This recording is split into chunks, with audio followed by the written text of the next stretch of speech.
장애인의 날을 맞아 국내 장애인 선교 현황과 전망을 살펴봤습니다. 21년 동안 200여 명의 장애인들을 섬겨온 안산제일교회 사랑사역위원회를 소개합니다. 한기총 이영훈 대표회장이 직무 정지 처분을 받으면서 한국교회 통합 작업이 위기를 맞는 건 아닌지 우려의 목소리가 나오고 있습니다. 오륜교회가 목회자 사모들을 위로하는 사모 리조이스를 개최했습니다. 안녕하십니까. 구티비 뉴스입니다. 4월 20일은 장애인에 대한 이해를 돕고 장애인의 재활의욕을 고취시키고자 정부가 제정한 장애인의 날인데요. 장애인의 날을 맞아 한국교회 장애인 선교 현황과 과제는 무엇인지 짚어봤습니다. 김준수 기자의 보도입니다.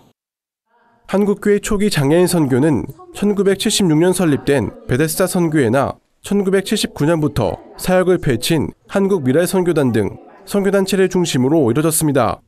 1986년 출범한 한국장애인 선교단체 총연합회는 한국교회가 장애인 선교에 적극적으로 나설 수 있도록 노력을 아끼지 않았습니다. 최근에는 사회봉사 측면에서 장애인 선교를 펼치는 교회들이 늘어나는 추세지만 장애인과 비장애인이라는 이분법적 구도에 머물고 있다는 점이 한계로 지적됩니다. 전문가들은 장애인을 사역의 대상이 아닌 온전한 인격체로 대하는 일이 선행돼야 한다고 말합니다. 장애인은 나쁜 게 아니라 다른 거다. 차별이 아니라 다릅니다. 이런 얘기를 하는데 실제적으로 이제 그런 게 사역에 나타나지 않는다는 게 좀 안타깝다는 거죠. 무엇보다 장애인 선교의 방향도 장애인이 주인이 되는 사역으로 전환돼야 한다고 강조합니다. 우리가 말로는 그들과 함께 한다 그러고 그들의 참여가 중요하다 그러는데 인식하는 데 그치는 게 아니라 그들의 참여를 허용해야 되고 허용한다면 정말 그들이 참여하는 것을 우리가 진정으로 환영하고 있는가. 이제는 단순한 봉사와 섬김을 넘어 장애인을 진정한 교회 공동체의 일원으로 받아들이는 노력이 시급해 보입니다. 구티비 뉴스 김준수입니다. 한국교회 내에서도 장애인 사역을 펼치는 곳이 많은데요. 장애를 넘어 영혼을 본다란 사명 하나로 200여 명의 장애인을 보듬고 있는 교회가 있습니다. 바로 안산제일교회인데요. 이 교회의 장애인 사역을 박은정 기자가 취재했습니다.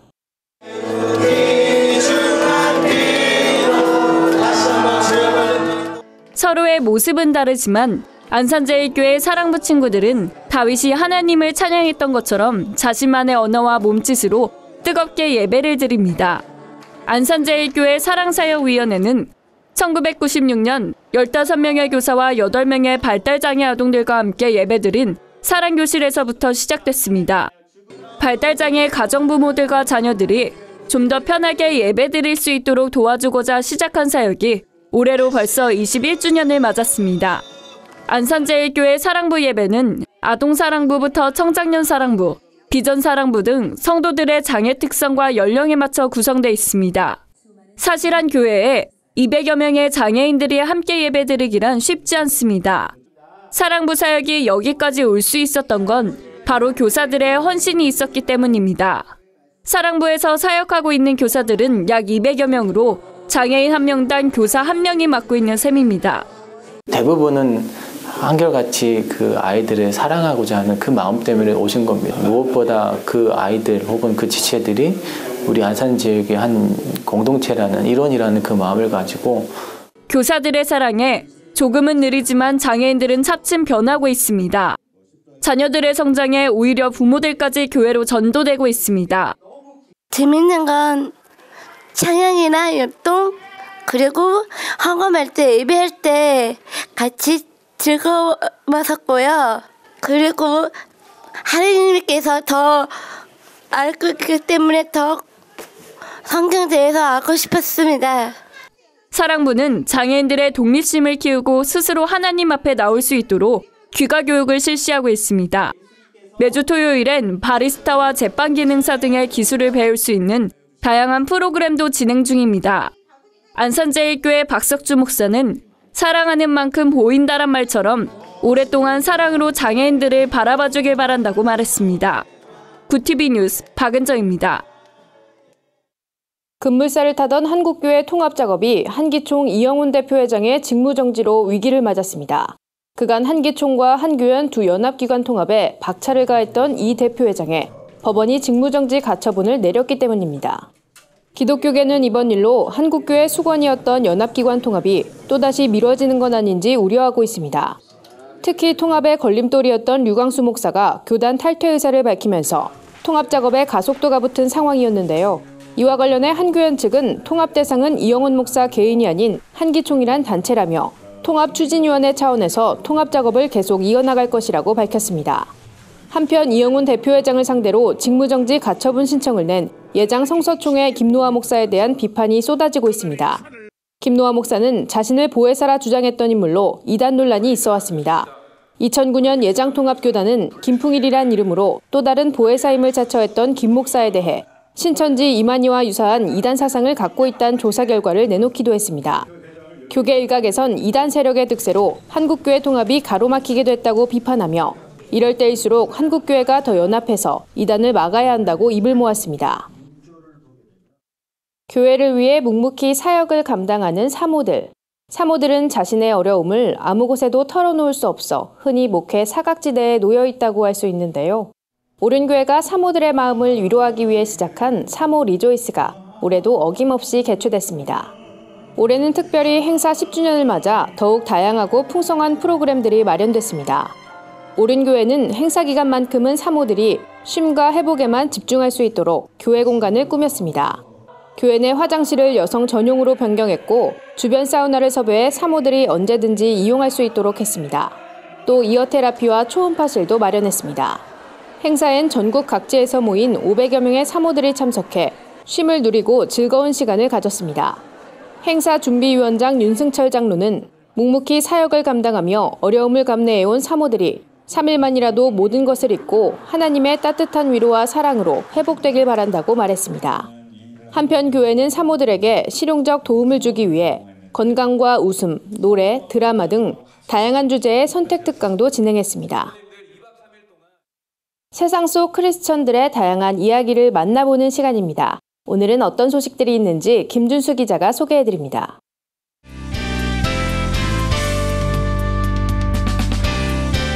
내 폰 안에 교회입니다. 오늘 전해드릴 소식은 망원동 뚝밤마을의 성자로 불리는 고 이상향 전도사의 삶을 소개하려고 합니다. 현재 망원동은 망리단길이라고 불리며 사람들이 자주 찾는 명소인데요. 1970년대만 하더라도 가장 가난한 동네 중에 하나였습니다. 스승이었던 장신대 주선의 명예교수를 통해 망원동의 안타까운 사정을 들은 이상향 전도사는 1972년부터 망원동 주민들을 섬기는 일에 앞장섰습니다.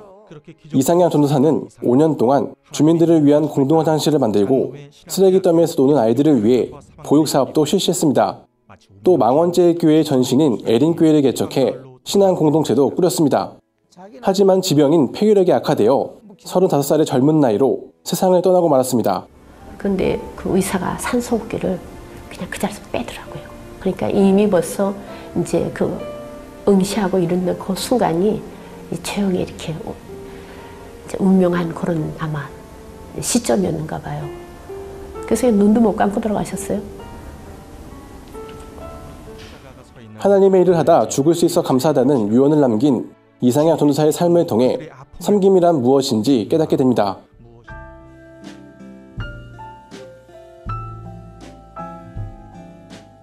세월호 참사 3주기를 맞아 전국 각지에서 추모 열기가 뜨거운데요. 독일 고등학생들이 세월호 추모 노래를 불러 큰 감동을 선사했습니다. 추모곡을 보낸 학생들은 독일 요하네스 네포묵 고등학교 소녀합창단인데요. 검은 원피스에 세월호를 상징하는 노란 리본을 달고 정주영의 시로 널리 알려진 향수라는 가곡을 불렀습니다.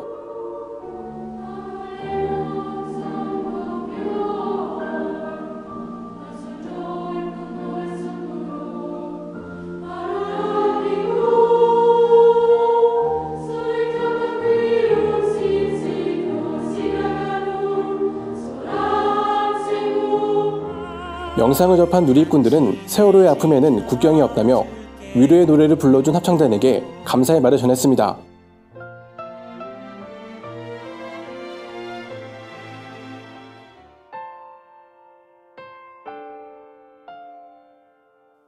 마지막으로 전해드릴 소식은 예수님의 고난을 묵상해 볼 수 있는 푸뉴마 발레단의 공연 이야기입니다.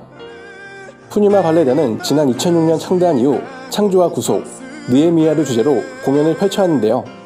이번 공연은 2000년 전 십자가 사건을 발레를 통해 역동적이고 섬세하게 표현했습니다. 주의 능력을 보내 내 힘만 의지하고 섰을 때 볼 수 없었던 그 능력을. 공연은 20일부터 22일까지 대학로 문화공간 엘리몰에서 만나보실 수 있습니다. 네포난의 교회는 시청자 여러분의 제보를 기다리고 있습니다. 함께 나누고 싶은 영상이 있다면 전화나 이메일로 참여해 주시길 바랍니다. 구TV 뉴스 김준수입니다. 오늘의 사회 이슈를 유남희 기자가 종합해드립니다. 오늘의 이슈 포커스입니다. 제19대 대통령 선거 후보자의 선거벽보가 20일부터 전국에 배포됐습니다. 선거벽보는 유권자 통행이 많은 장소의 건물이나 외벽 등 약 87,600여 곳에 붙었습니다.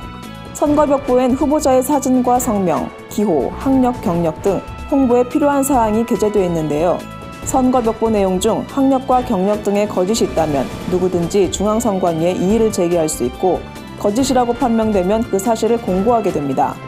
정당한 사유 없이 선거벽보를 찢거나 낙서를 한다든지 철거하면 2년 이하의 징역 또는 400만 원 이하의 벌금에 처해질 수 있으니 주의해야 합니다. 한편 이번 대선 후보는 15명으로 선거벽보의 총 길이는 역대 최장거리인 9m에 달한다고 합니다. 문재인 더불어민주당 후보와 안철수 국민의당 후보 측은 복지 재원을 마련하기 위해 국민과 기업의 세금 부담을 현행보다 대대적으로 늘릴 방침인 것으로 확인됐습니다. 법인과 고소득자에 대한 증세는 물론 주식 양도 차익과 부동산 보유세를 크게 강화하겠다는 겁니다. 재산세에 대해서도 두 후보 측은 과표를 현실화해 실제적으로 인상해야 한다는 의견을 밝혔습니다. 상속증여세 부담도 강화될 가능성이 높아지면서 주식과 부동산 시장에 상당한 충격이 될 전망입니다. 세월호 선내 수색이 계속되는 가운데 희생자들의 유류품이 대거 발견됐다는 소식입니다. 수색 이틀째인 단원고 학생의 학생증과 교복, 소유자가 확인되지 않은 휴대전화도 발견됐습니다. 이외 가방과 지갑, 신발, 화장품과 베개도 나왔습니다. 미수습자와 관련된 물품은 없는 것으로 알려졌습니다. 유류품 중 스마트폰은 산소와 접촉해 부식되는 걸 방지하려고 증류수에 담가 보관한 뒤 선체조사위원회를 통해 보건업체에 넘겨질 예정입니다. 수색 몇 시간 만에 유류품이 상당수 나오면서 미수습자 흔적 찾기도 조만간 성과가 나올지 주목됩니다. 인기 드라마 혼술남녀 제작에 참여했던 신입 PD가 자살해 큰 논란이 되고 있습니다. 사망한 이한빛 PD는 혼술남녀 마지막 촬영이 끝난 10월 26일 스스로 목숨을 끊었습니다. CJ ENM에 입사한 지 불과 9개월 만의 일이었습니다. 이 씨의 유가족은 제작진의 폭언과 과도한 업무가 자살의 원인이 됐으며 이 씨가 비정규직을 해고하거나 관련 계약금을 돌려받는 업무 때문에 스트레스가 심했다고 주장했습니다. 이한빛 PD 사망사건 대책위원회가 최근 사측에 공식 사과를 요청하면서 6개월이 지난 후에야 CJ ENM은 유가족의 아픔에 깊은 애도를 표한다는 입장을 내놨습니다. 대책위원회는 CJ ENM이 만든 드라마 미생과 혼술남녀는 고군분투하는 오늘날 청년들의 모습을 담아내 많은 위로가 됐지만 그 카메라 뒤에는 또 다른 미생과 혼술남녀가 있었다며 CJ는 여전히 이들을 외면하고 있다고 비판했습니다. 20일부터 주요 편의점과 마트에선 거스름돈을 동전 대신 포인트로 적립받을 수 있습니다. 한국은행이 유통업체와 함께 동전 없는 사회 시범 운영을 시작한 건데요. 전국에 있는 편의점 CU, 세븐일레븐, 믿음이 세 곳과 대형 유통업체인 이마트와 롯데 영업점 등에서 동전 없는 현금 거래를 할 수 있습니다. 현금을 낼 때 교통카드나 멤버십 카드를 내면 해당 카드에 잔돈을 쌓을 수 있는 방식입니다. 적립한 잔돈은 유통업체 포인트와 똑같이 쓸 수 있습니다. 한국은행은 시범 운영이 잘 되면 포인트가 아닌 계좌로 직접 현금 입금되는 시스템을 마련할 계획입니다. 구TV 뉴스 윤함입니다. 주요 단신입니다. 육군 중앙수사단이 군인 간 성관계를 맺은 동영상을 SNS에 게시한 대위 1명을 구속했지만 동성애자 군인들은 여전히 동성애 전문 사이트에 성행위 파트너를 찾는다는 글을 남겨둔 것으로 알려졌습니다. 사이트엔 군 간부나 장병으로 추정되는 회원들이 수백 개의 글을 게재했습니다. 한편 군인권센터는 구속된 군인의 석방을 위해 무지개 방패단을 꾸리고 4일 만에 1,586만 원을 모금한 바 있습니다. 대한예수교 장로회 통합이 5월 1일 노동절을 맞아 4월 30일을 노동주일로 지킵니다. 노동의 신성함을 일깨우고 노동하는 인간을 존중하며 일자리가 없어 고통받는 실직자를 기억하기 위해서입니다. 이와 함께 예배 모범안을 공개해 교회가 예배문을 다운로드 받을 수 있도록 했습니다. 기독교 가치관으로 페미니즘을 말하는 믿는 페미가 여성 혐오로 논란이 됐던 강남역 살인사건 일주기를 추모하는 예배를 엽니다. 예배는 살아남아 다시 붙인다를 주제로 내달 11일 오후 7시 30분 강남역 10번 출구에서 드려질 예정입니다. YWCA가 제21회 좋은 TV 프로그램상 시상식을 개최했습니다. 대상엔 TVN 드라마 디어 마이 프렌즈가 선정됐으며 전국 YWCA 활동가들이 뽑은 프로그램엔 JTBC 뉴스룸이 차지했습니다. 시상식엔 노희경 작가와 손석희 앵커 등이 참석해 자리를 빛냈습니다. 이상으로 뉴스를 마칩니다. 굿TV 뉴스는 인터넷 신문 데일리 굿뉴스를 통해서도 보실 수 있습니다. 시청해주신 여러분 고맙습니다.